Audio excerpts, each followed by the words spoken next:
Jesus fucking Christ. Don't complain because you can't handle Chun-Li. Sea-Dog. She's fucking so broken, though. It's fucking ridiculous. You ever consider maybe you just suck? Cecil. Cecil. Eli, what the fuck do you want him in the middle of something here? Don't interrupt him while he's getting his ass handed him by Chun-Li. Fuck you. Sorry. I need to borrow a sword. The bag's in the coat closet.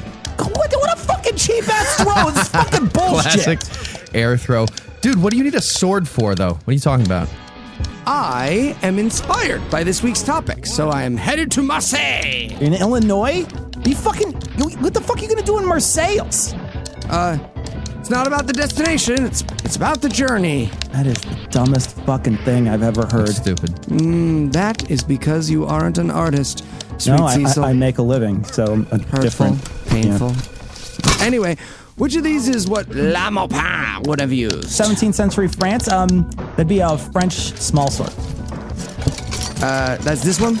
Eli, that's a long sword. That's literally the biggest sword in there. I know you don't know about swords, but you do speak English, right? I thought it was like a reverse nickname.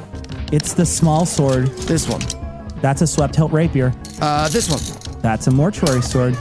Okay, I am not dead, so I can't use that. This one. That is a scabbard. Aha! Yep, that's it.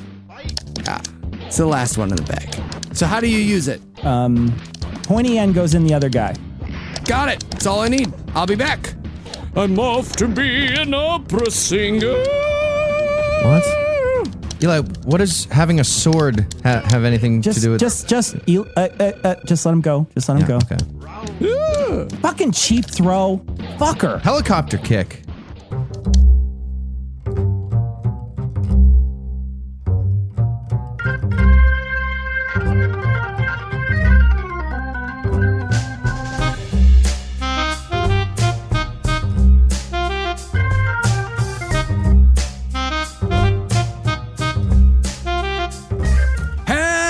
And welcome to Citation Needed, the podcast where we choose a subject, read a single article about it on Wikipedia, and pretend we're experts. Because this is the internet, and that's how it works now. I'm Eli Bosnick, and I'll be conducting this chorus, but I'll need some plebeians to fill up the benches. First up, two men who were kicked out of Anita Hill's hearing for going, nice! Heath and Tom. And by the way, my fingers were like that because I was playing the circle game. The one, if you look at it, I get to punch you. That's a classic game. Then all of a sudden, I'm a Nazi. I had no idea what I was talking about. All your stories end up with you suddenly being a Nazi. I think it was the armband. If you break it, it's below the waist. Everybody knows how that works. And I get kicked out of all the hearings that I go to. It's kind of a hobby of mine at this point. So don't be judgy. Why is everyone so judgy about this? That's fair. Not. And also joining us tonight, two men old enough to have known today's subject in person, Noah and Cecil.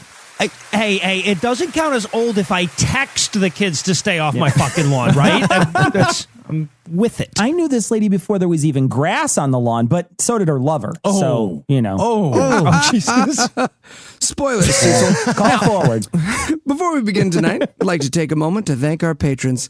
They donate as little as $1 to keep our dashing duelists in dinars. If you'd like to learn how to join their ranks, be sure to stick around till the end of the show. And with that out of the way, tell us, Cecil, what person, place, thing, concept, phenomenon, or event will we be talking about today? Today, we are talking about Julie Daubeny, better known as Mademoiselle Maupin or La Maupin, and she was a 17th century swordswoman and opera singer.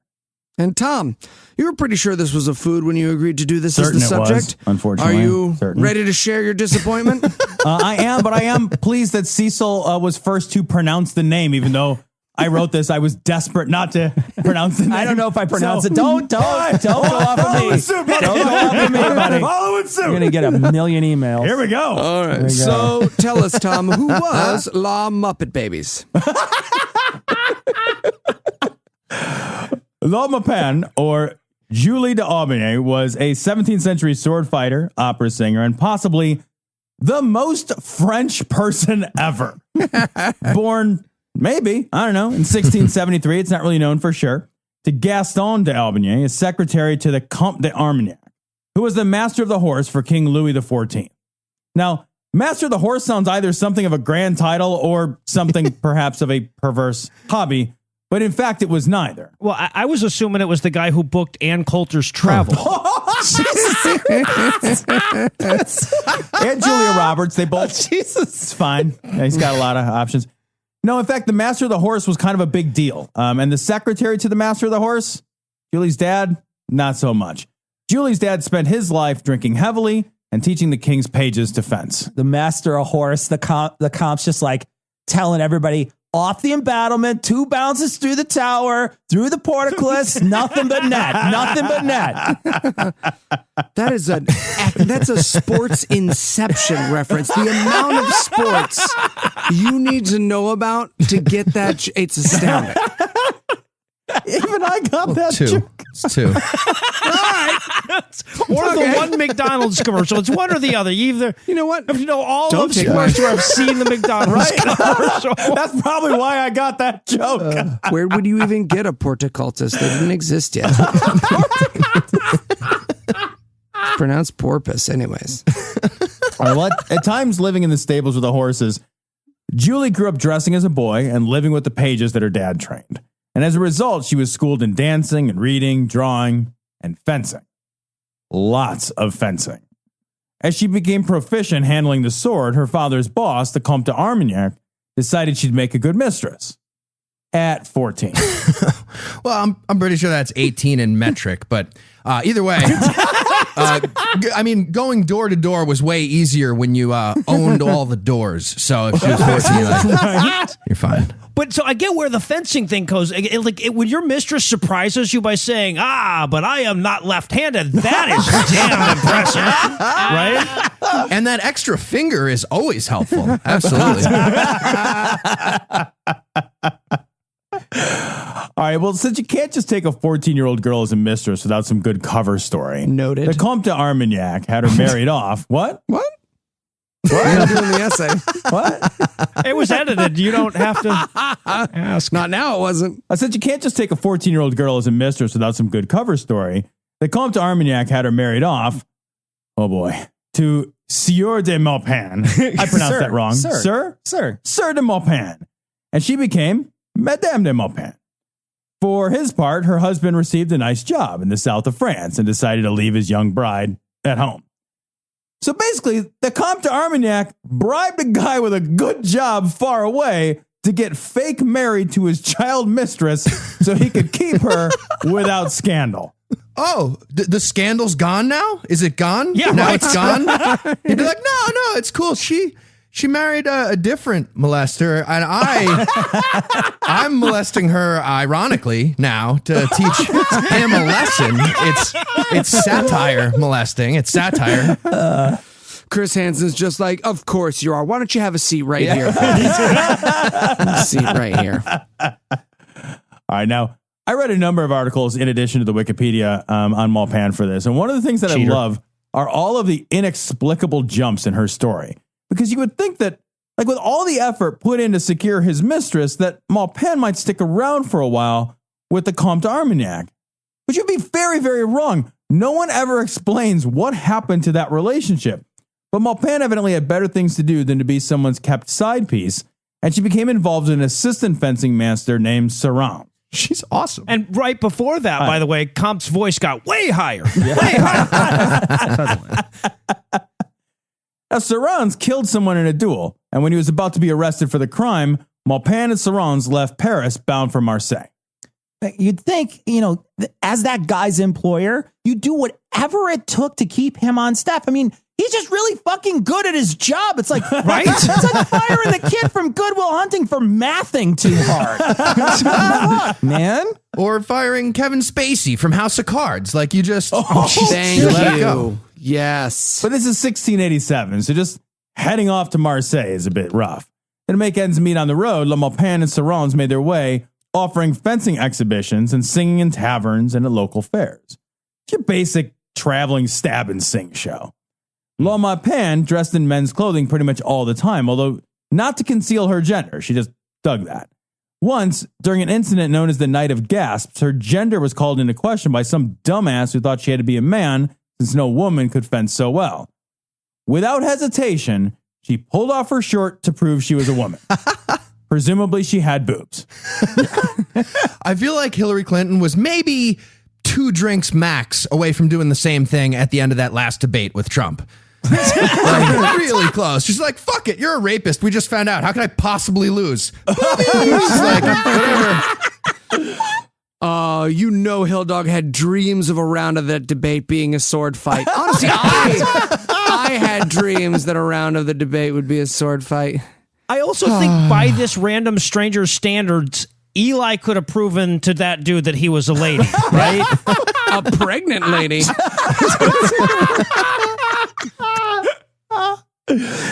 All right. So once in Marseille, she joined the opera. Now, I write that like it's just something that you can do, but this is not just something that you can do. The opera is like really hard to just join, particularly if you were 16 and you probably smell like you've been traveling around fencing and stripping and singing in bars. Okay. I mean, I think Cecil smells great. Whatever. It's a nice musk. It's the beard oil. Oh, it is. Well, my pan she just showed up and joined the fucking opera. I don't know. It doesn't sound too hard to bully a bunch of art geeks when you have a sword. Director's just like, the review I received in the Times struck deeper than your sword ever could. Yeah, and she's like, you sure about that? No, you can be in the opera. All right. And then she got bored, a recurring theme. So she dumped the fencing master and she fell in love with a young woman. The young woman's parents were less than thrilled with this arrangement. So they put the woman away in a convent in Avignon. So La Maupin did what anyone would do. She tracked her lover down, snuck into the convent, pretending to be a postulant.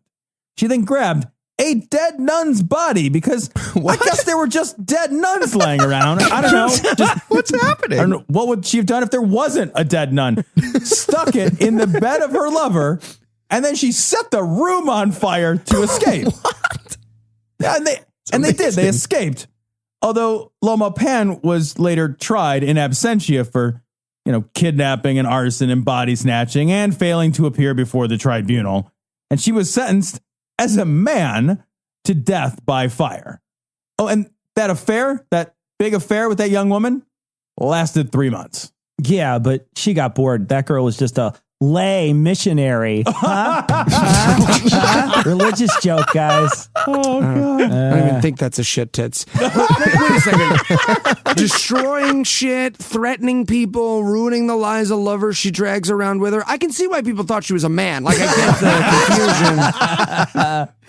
Every sentence started with, well, actually, but it ended with boobs coming out. So, I can tell you from experience, that's super confusing for people. They don't get me either. Also, public service note here, if you're thinking of trying the dead nun switcheroo trick to abscond with your lover, check under her nose with a mirror first. It's harder to tell than you think with nuns. Yeah. You gotta. All right, Pro so tip. the young woman returned home, probably very confused, and I'm just guessing here, more than a little sore. Is lesbian sex harder in your mind, Tom? Like, is it? I think with La Maupin, she's probably a little rough around the edges, Eli. Okay. Some sword play. And I'm doing it now. I'm in there. I mean- I'm there with you. And La Maupin headed to Paris. On her way in Villa Perdue, a nobleman insulted La Maupin. So they fought a duel. She won, drove her sword through his shoulder. Nice. The next day, she asked after his health and discovered that she had just skewered the Duke of Lyon's son. So she went to pay him a visit, and they became lovers until he recovered from his wound and had to return to military service. They remained lifelong friends. He probably called off. Okay. You hear that, ladies? You just stab Heath through the shoulder. You get a text back right away. Or maybe we'll just talk in person at that point. Now that you're right there stabbing me, I feel like let's not commit to any texting. Let's just, we would talk.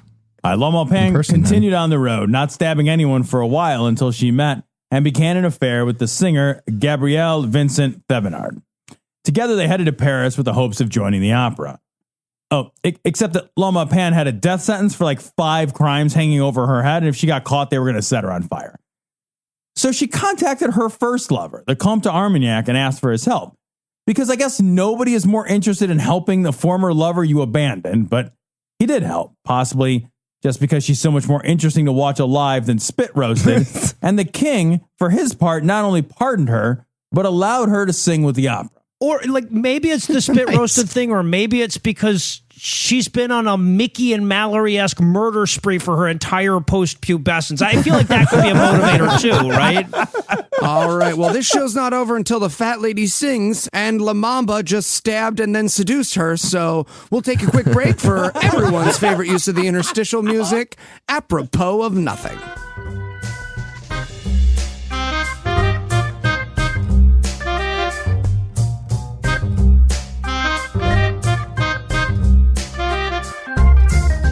And welcome back to Good Morning France, the only French morning show that has a guy with a Midwestern accent hosting it. Today's guest is an opera singer, a duelist, and now celebrity chef Julie de something all big. Fuck you, French. You're a stupid language with too many letters. Julie, welcome to the program. Thank you for having me, Dave. And please, call me La Maupin.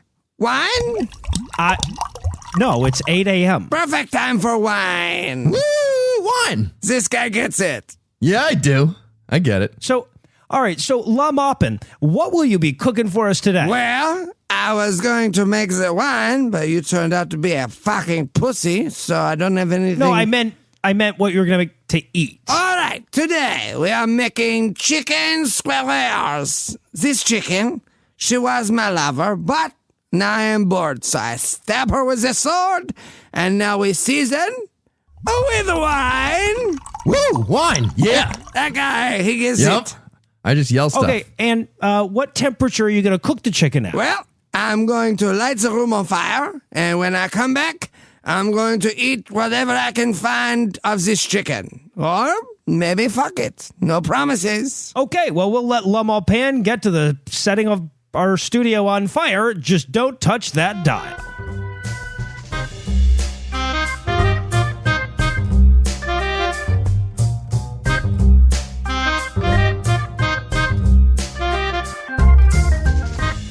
Hey, Tom, appreciate you taking this call. Yeah. We know you're really busy and all, but we want to talk to you about the subject you chose for this week's essay. Yeah, it's not that we didn't like it. It was actually really cool to learn about such an interesting character in history that we'd never heard of, and this show can definitely use some more strong female subjects. It's just that she's French. Yeah. And that's not a bad thing, like, in and of itself. But as soon as Eli finds out we're doing an episode about a French person, he's going to want to do a French accent. Yeah, we're not sure why, but Eli's got it in his head that he's really good at doing voices, and he's not. He's really, really not. And he's already managed to offend our Hispanic listeners, our Australian listeners, our British listeners, our Scottish listeners, our Italian listeners, our Zulu listeners, and our German listeners with his bad voice work. And I don't know that we can afford to offend yet another nationality. Oh, really? Are you okay, Tom? You sound a little weird. The flu. Gotcha. Anyway, Okay. The point is that we should be super careful about offering up new groups of people for Eli to offend, because our international listenership is already pretty low, and the French have been looking for an excuse to extradite Eli for over a decade now. Oh, that's funny you say that, no, because I think Eli's voices are super convincing and indistinguishable from the real thing. Yeah, they're not, though. You're wrong. Agree to disagree, but while it's just the three of us on the line, don't you guys think it's pretty funny how Cecil always jokes that he's not Eli's best friend? Right? Like, that's a funny joke that we are all in on together and haven't told Eli about. Is that a joke? Because Cecil told me that he's deadly serious about that, and that he'd gotten permission from a judge to shoot Eli if he showed up at his door unannounced again. Oh, which judge? Did he say which judge? No, that's a weird question for you to ask. No, but that's what happened. Anyway, I guess since it's already written, we'll do this episode. But just some food for thought the next time you're picking a subject. Anyway, you go ahead and take some Alka-Seltzer or something and feel better. Okay, thank you. Is it just me, or did Tom sound like he'd gained a lot of weight? Yeah, he usually sounds less pale and flabby. Yeah, weird. He does not.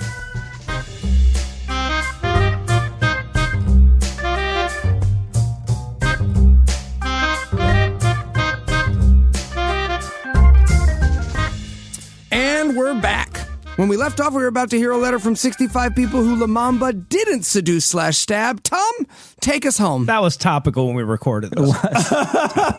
He's a Supreme Court justice now. He is. That's why you have that baby you don't want. Okay, we're not on that much of a delay, Tom. She had that baby a couple weeks ago. She had that baby now. All right, the Paris Opera hired La Maupin in 1690, but they actually hired both her and her boyfriend. And La Maupin, for her part, she wasn't just okay as an opera singer. And she performed initially as a soprano, but later switched to a more natural contralto range, and she was reviewed as having, quote, the most beautiful voice in the world. Well, originally that read the most beautiful voice in the world, or I'll stab you in the urethra. But then she explained that last part wasn't supposed to go in the quote. So it ended up just ending at world. She debuted in a number of operas, all of which are difficult to pronounce. And she was goddamn great at all of them, although she famously did not get along well with other members of the company.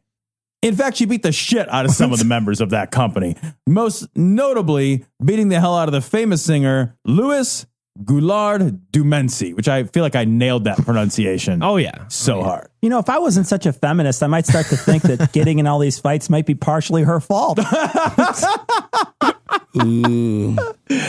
She also engaged in a public battle of the wits with her friend Thévenard, Three Vineyards. And she not only won, but became for a time the talk of Paris. What the fuck is a public battle of wits? For reference, I come from a time when Donald Trump is president. Yeah, we're on a delay. Now it's Pence now. Well, the rapier prevailed in both eras. So. She then fell in love with one of the singers, who was herself the mistress of the Grand Dauphin. And when La Maupin was rejected by this woman, she tried to kill herself. But she was too good at defense, I'm assuming. Probably left her with post-traumatic stress disorder. There's a shit tits. That's on point. That was amazing. Whatever. She ends up masturbating, gets bored with herself, astrally projects so she can leave herself. It's a whole thing. Now, in 1695, at a society ball, Maupin, still and always dressed as a man, spotted a beautiful woman and kissed her. Several noblemen were outraged at the impropriety and demanded a duel. Maupin agreed. To all of them. She told each to meet her outside at midnight, and in turn, she dueled all three men, beat them all, and then walked back into the ball. Wait, a girl just kicked the ass of three white knights? All the gamer gators just fucking imploded. They just poof. Which is awesome, but this is also a problem because, again, dueling is illegal. So she once more had to skip town to, avoid being on fire. She went to Brussels, and she pretty much immediately became the mistress of Maximilian II Emmanuel, the Elector of Bavaria. So, on the run from the law, she shacked up with the ruler of Bavaria, who was also, incidentally, the Prince Elector of the Holy Roman Empire. Huh. So it turns out it's both who you know and who you blow. Yeah. Or just shout the secret to my success from the fucking rooftop, Cecil. Damn. Yeah, I mean, at this point, she was keeping her swords in her snooch, right? I mean, that is... All right, but a woman's got to work, so she joined the opera in Brussels, and she appeared in other unpronounceable performances. The heat having died down, she returned to Paris and again somehow rejoined the opera. No idea how. But she immediately got in trouble again, this time for beating up her landlord. Oh, and then one of her best friends fatally stabbed someone in a duel. But pretty much nothing came of any of this trouble, presumably because it would be literally impossible to stop this juggernaut of sex, death, and music. They said the same thing about Ted Kennedy after he drowned that girl, though. So. Okay, but Cecil, you got to admit, he was amazing in Queen of the Night, right? Yeah.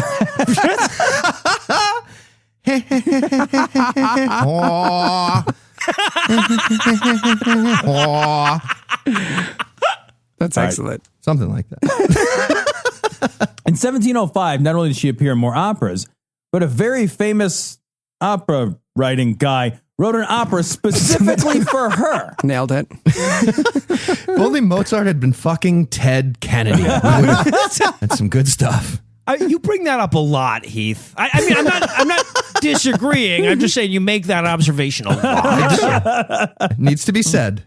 All right. So remember, when you're at home listening to Andre Kempra's Tancredi, the role of Clorinda was written just so this woman could sing it. Right. And that explains all the liner notes in the piece telling you not to stab or fuck anyone. Actually, Eli, I just write that on everything you own when I visit. So that was probably me. Well, alas, it was not all stabbings and operas and lovers taken who run the Holy Roman Empire in Bavaria. Le Maupin also fell deeply in love with a woman named Marie Louise Therese de Senetaire la Marquise de Florensac. Marie, however, died, possibly crushed under the unyielding weight of that goddamn name. This also crushed poor Le Maupin. Heartbroken, Le Maupin quit the opera and took refuge in a convent and sadly died, adding to the stockpile of convent bodies in 1705. Le Maupin was 33 when she died. So for those keeping count, that's 8 lovers, 7 duels, 3 opera houses, and 1 fiery death sentence, all in less than 20 years of her life. Amen. And, Tom, if you had to summarize what you learned in one sentence, what would it be? That I am 40 years old and I have wasted all of it. I learned that from every episode. Are you ready for the quiz? I am, Eli, because it's that part of the show and I sort of have to be. All right, Tom, I'm going to go first. How did Le Maupin get away with being such a spoiled, shitty brat that started fights, stabbed people, and lit random places on fire? A, influential friends. Okay, all right. I see what you're doing there. But I'm going to have to agree to disagree. I think she was a shitty, spoiled brat, but I do think the fires she started were not random. So I'm going to say you have no question. I get this right by default. That is correct. Judges? Judges. All right, I have a tougher one here for you. How did Le Maupin escape punishment for her various crimes for so long? A, her sheath was as good as her sword. B, being a malicious asshole has always been the French national pastime. C, when asked what type listener. Yeah. They don't speak English. C, when asked what type of people she set on fire, she said none. Or was it D, the French anticipated what a bunch of pansies they were going to look like after World War II, and they wanted a national figure to counterbalance that wasn't a 5'2" habitual nipple pincher who insisted his awkward half boner was exaggerated in all of his portraits. Mean shot at me. The question there. Nipple pincher. All right, this is admittedly a tough one, but I'm gonna reject the Napoleon reference here. I'm gonna go with A because she seemed more than capable with her tool. That is correct, sir. Well done. All right. So which of the following would be the best musical collaboration with the Kennedy family, now that we're on the subject? A, Le Maupin and Ted Kennedy. They make the magic flute, a pay-per-view event, a pay sword, nailed it. Bravo. Okay. B, that was amazing. Everybody acknowledge it. B, I'm not going on to, there we go. B, JFK and you won't be Beyonce. foiled by the rest of us, that's for sure. Cecil, these sword jokes, where do you come up with them? B, JFK and Beyonce make the Grassy Knolls album, obviously. Fucking amazing. Back and to the left, Thank you. You want me back? Or C, Ted Kennedy and Lin-Manuel Miranda. Obviously, they make Rapaquitic, the musical. Rapaquitic, the musical? If someone doesn't do that. Right, Patreon goal. Yeah, Holy that's shit. fucking wasted. That's brilliant. All right, well, I'm going to go with A, Le Maupin and Ted Kennedy because I feel like she knows her way around the flute. Good guess. Good guess. But it was Rapaquitic, the musical, as it turns out. Oh. Damn it. I thought I was going to be Tom? right, but I was wrong. See, Heath stumped Yep. you. So he's the winner. All right, next week, I would like to choose my best friend, Cecil. Best friends. Aw. Best friends. Okay. I'd be jealous if that weren't so sweet. Yeah.